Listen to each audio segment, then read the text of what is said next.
Chào mừng đến với câu chuyện đầy ám ảnh mà tôi sắp kể. Và câu chuyện cực kỳ đáng sợ lần này là một câu chuyện mang tên những thiên thần sa ngã.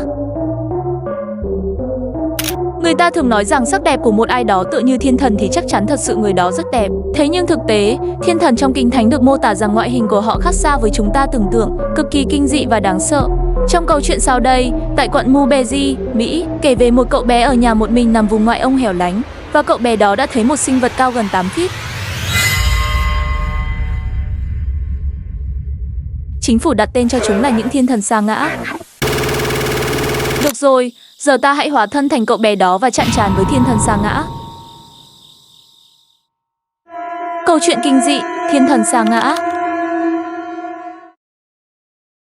Sáng ngày hôm nay tôi thức dậy vào lúc tờ mờ sáng. Tôi nhìn xung quanh nhà, nhận thấy bố mẹ không có ở nhà. Có lẽ họ đã đi ra ngoài âm thầm vì không muốn làm gián đoạn giấc ngủ của tôi. Như thói quen vào lúc sáng sớm, tôi thường bật tất cả đèn. Mặc dù đang là ban ngày, nhưng nhà của tôi nằm gần ngay cánh rừng. Tất nhiên những cái cây to đã giành lấy một chút ánh sáng hắt vào trong nhà. Bữa sáng của tôi sẽ do mẹ tôi chuẩn bị, nhưng ngày hôm nay bà ấy không có ở đây. Tôi đành phải ăn tạm một ít ngũ cốc còn dỡ của ngày hôm qua. Bắt đầu một ngày dài bằng một bát ngũ cốc và một ly nước, vậy cũng đã đủ giúp tôi cầm cự cơn đói trước khi chờ bố mẹ về.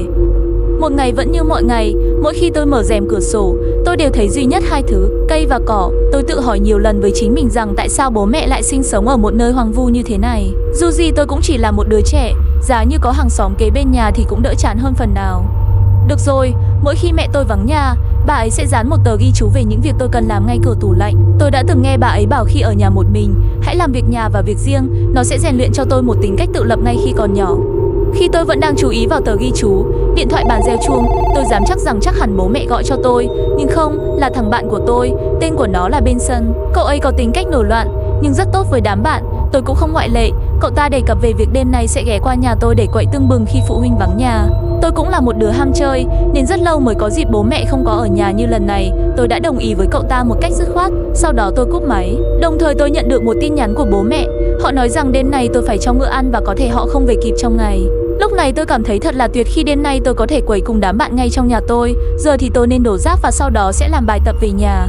Ngay trước nhà tôi sẽ có một cái thùng rác, và có vẻ như không khí của ngày hôm nay cũng rất tuyệt như tâm trạng của tôi hiện tại, sáng sủa và tiếng chim hót quanh khu rừng. Thôi nào cậu bé, mơ mộng như đó là đủ, đổ rác nhanh và vào trong nhà thôi. Sau khi rác đã được đổ và tôi dự định quay lại vào nhà, một chiếc xe rất nhanh chạy qua tầm mắt của tôi. Chiếc xe đó chạy rất nhanh đến nỗi làm rơi một tệp hồ sơ nào đó. Khoan đã, tôi có thể thấy tệp hồ sơ được đánh dấu là tài liệu tối mật. Nếu đã vậy tệp hồ sơ này thuộc về chính phủ, tôi nên giữ lại tệp hồ sơ và bảo quản chúng trong phòng của tôi.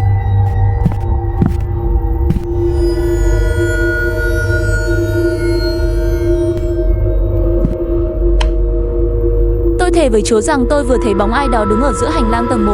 Khi tôi bật đèn thì cái bóng đó đã biến mất. Không lẽ nào tôi bị hoa mắt? Tôi thở dài, có lẽ chiếc kệ tủ ở hành lang đã dọa tôi. Giờ tôi nên cất hồ sơ, mong rằng chiếc xe kia sẽ quay lại lấy món đồ bị đánh rơi này. Đã đến lúc làm bài tập về nhà, và tôi đã ôn tập chăm chỉ đến khi màn đêm sắp buông xuống. Dù sao bài tập về nhà tôi đã hoàn thành, bụng của tôi cũng đã kêu lên, tôi nên lót dạ với một ít bánh ở tầng trệt.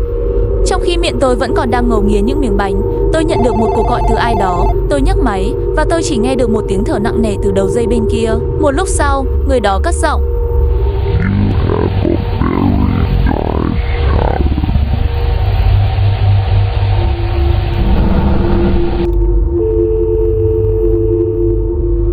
Thật kỳ lạ, tôi không hiểu người đó muốn gì ở tôi. Tại sao người đó lại khen ngôi nhà đẹp và lập tức cúp máy? Đầu óc tôi bắt đầu rối bời về việc nhận được hồ sơ tuyệt mật và cuộc gọi điện thoại kỳ lạ ban nãy trong ngày hôm nay. Tôi cũng không bận tâm, tôi quay trở lại phòng để tiếp tục bài tập. Vừa lên đến hành lang, tôi nghe một thứ âm thanh giống như tiếng kính bị vỡ. Theo quán tính, tôi nghĩ rằng âm thanh đó xuất phát từ tầng dưới. Ngay tại phòng ăn, khung cảnh trước mặt tôi vô cùng hỗn độn. Rèm cửa nhà sau và cửa sổ đã bị thứ gì đó làm hỏng, có thể nguyên nhân do gió thổi mạnh. Dù sao thì, tôi nên dọn dẹp đống lộn xộn này.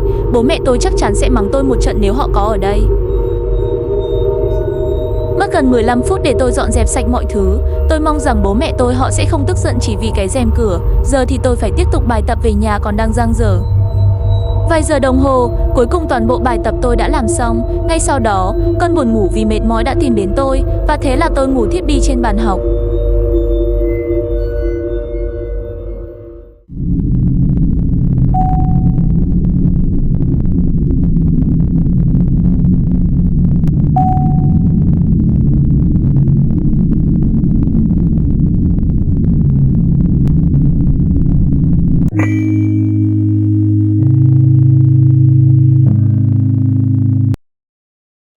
Tôi đã thức dậy, tôi vừa có một giấc mơ khó hiểu, chỉ là mơ thôi, tôi không có thì giờ suy nghĩ nhiều về nó. Hiện tại đã là ban đêm, tôi phải cho ngựa ăn. Vừa bước ra khỏi cửa phòng tôi đã nghe tiếng gõ cửa từ cửa chính ngôi nhà. Tôi mừng thầm nghĩ rằng có lẽ là bố mẹ tôi đã về. Tôi hét lên vài tiếng để xác nhận rằng có phải là họ hay không, hay là bên sân, nhưng đáp trả lại hoàn toàn im lặng. Giờ đang là đêm, một đứa trẻ như tôi chỉ có một mình trong nhà, thật sự quá nguy hiểm nếu bất chấp mở cửa. Tôi nhìn qua mắt thần cửa, tôi giật mình vì có một người đàn ông lớn tuổi đứng ngay trước nhà. Dường như người đàn ông đó cũng nhận ra rằng tôi đang quan sát họ qua cửa. Ông ấy bảo rằng xe của ông ấy đã bị hỏng và xin tôi vào nhà tá túc đêm nay. Tôi không hề biết ông ấy là người tốt hay người xấu. Tôi không thể tin được ông ấy. Lập tức tôi từ chối mở cửa cho ông ấy vào. Dần dần ông ấy bắt đầu thuyết phục tôi xin vào nhà. Trong lúc đó, tôi có thể thấy khuôn mặt của ông ấy đang dần chảy xệ, trông như là tấm da mặt ông ấy sẽ rơi xuống bất cứ lúc nào vậy.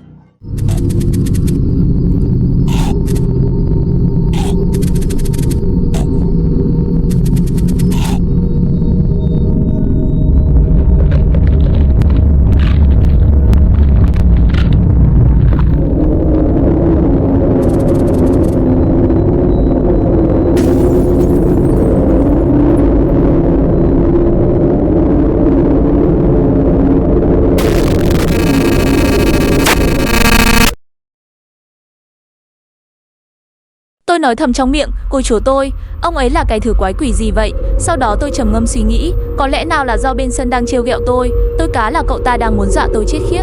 Tôi còn nhớ mọi năm vào đêm Halloween, bên sân đều dọa tôi như vậy. Tôi cười nhẹ và nói lớn, được rồi đấy bên sân, cậu dọa tôi thành công rồi đấy. Giờ thì vào trong nhà và đợi tôi cho ngựa ăn, sau đó chúng ta sẽ quậy nát ngôi nhà này. Thành thật mà nói, việc cho ngựa ăn vào ban đêm tôi không hề muốn làm. Cái cảm giác lạnh lạnh của gió thổi từ màn đêm luôn khiến tôi cảm thấy rùng mình. Không còn cách nào khác, tôi sẽ nhanh chân ra chuồng ngựa và kết thúc sớm chuyện này. Khi tôi đã đến chuồng ngựa, tất cả ngựa đã biến mất. Không thể nào, khả năng cao ông bố bất cần của tôi đã buộc dây quá lỏng lẻo, nên tất cả ngựa đã chạy vào trong rừng. Tôi phải đi tìm chúng. Đêm tối đen như mực, ánh sáng từ đèn pin quá yếu ớt, nên không khỏi khiến tôi cảm thấy bất an. Trên đường đi, tôi luôn có một cảm tính dường như có thứ gì đó đang rình rập tôi từ trong những bụi cây, giống như nó sẽ lao nhanh ra và làm hại tôi vậy.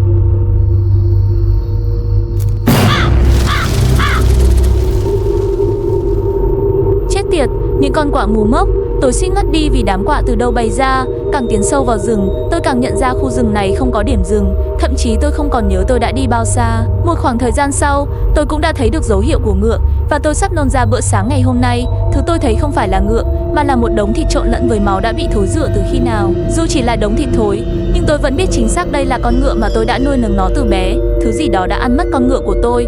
Cùng lúc này, có một tiếng cười quái đản kinh dị vọng khắp khu rừng. Quá hoảng sợ, tôi liều mạng chạy nhanh về nhà. Tôi biết rằng tôi sẽ bị thứ đó phát hiện nếu tôi chạy nhanh như vậy, nhưng không còn cách nào khác. Một đứa trẻ như tôi không đủ dũng khí để đối mặt với thứ đó. Tạ ơn trời, tôi đã thoát khỏi thứ đó và về đến nhà. Tôi đã chết lặng khi tôi thấy đằng xa có một con vật với tứ chi cực kỳ dài đã vào được trong nhà của tôi. Không nghi ngờ gì nữa, thật sự có một con thú gớm ghiếc đã vào được nhà, bằng chứng cho thấy rất nhiều vết cào từ móng của con thú đó. Hiện giờ tôi rất muốn báo cảnh sát hoặc gọi cho bố mẹ, nhưng sẽ ra sao nếu họ đến đây và không thấy gì? Họ sẽ nói tôi là một đứa trẻ bị ảo giác hoặc hoang tưởng. Tôi phải kiểm tra toàn bộ ngôi nhà trước khi gọi cho ai đó trợ giúp.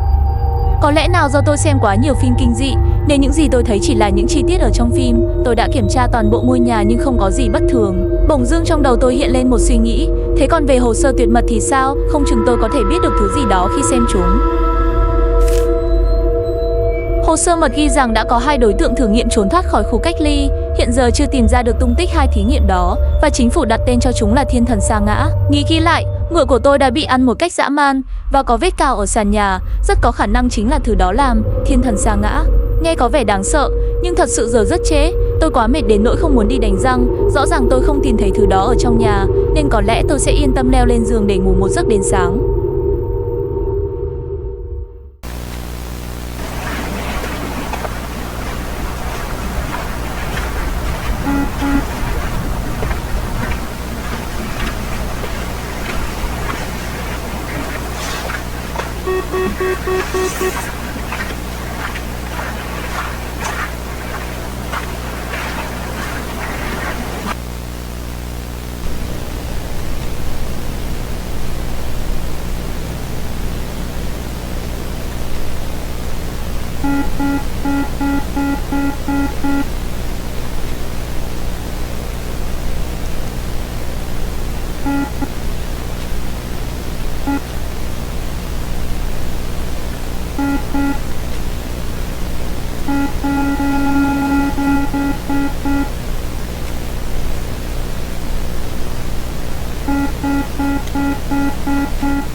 Tôi tỉnh giấc vì tiếng ồn từ thiết bị báo cháy ở nhà. Tôi còn nhớ giấc mơ tôi vừa mơ, nó thật ma quái, giống như giấc mơ mà tôi ngủ gục ở bàn học. Kệ vậy, tôi phải đi kiểm tra thiết bị báo cháy trước đã.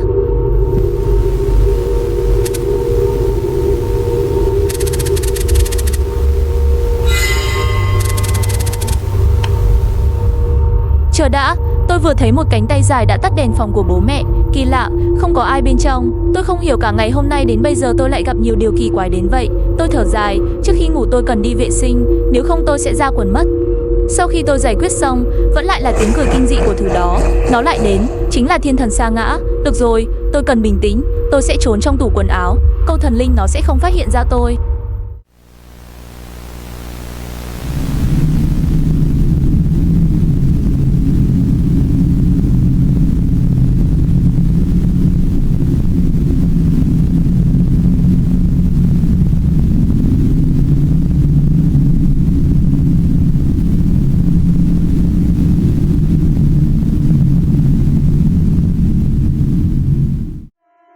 Tôi đã ở trong tủ quần áo gần 1 giờ đồng hồ, may thay nó không chú ý vào tủ quần áo, và tôi nghe một thứ âm thanh quen thuộc, đó là còi xe của bên sân. Cậu ta đến rất đúng lúc, không lúc nào mà tôi muốn gặp cậu ta ngay lúc này. Tôi chết lặng vài giây, khi chứng kiến ngôi nhà của tôi chìm ngập trong biển lửa, chắc chắn thủ phạm là thiên thần gây ra. Tôi phải ra được khỏi căn nhà để tìm sự cứu giúp từ bên sân. Thiên thần đã chặn cửa chính, bọn chúng muốn tôi chết cháy trong nhà. Không sao, lối ra cửa sau chúng đã bỏ qua, bên sân đang rất gần quanh đây, tôi sẽ chạy thật nhanh để gặp được cậu ấy. Tệ thật, xe cậu ấy ở đây, nhưng người đã biến mất. Rốt cuộc cậu ấy đã đi đâu? Trong xe không có chìa khóa, chứng tỏ cậu ấy đi đâu đó gần đây. Tôi phải tìm cậu ấy trước khi thiên thần sa ngã tìm thấy hai chúng tôi.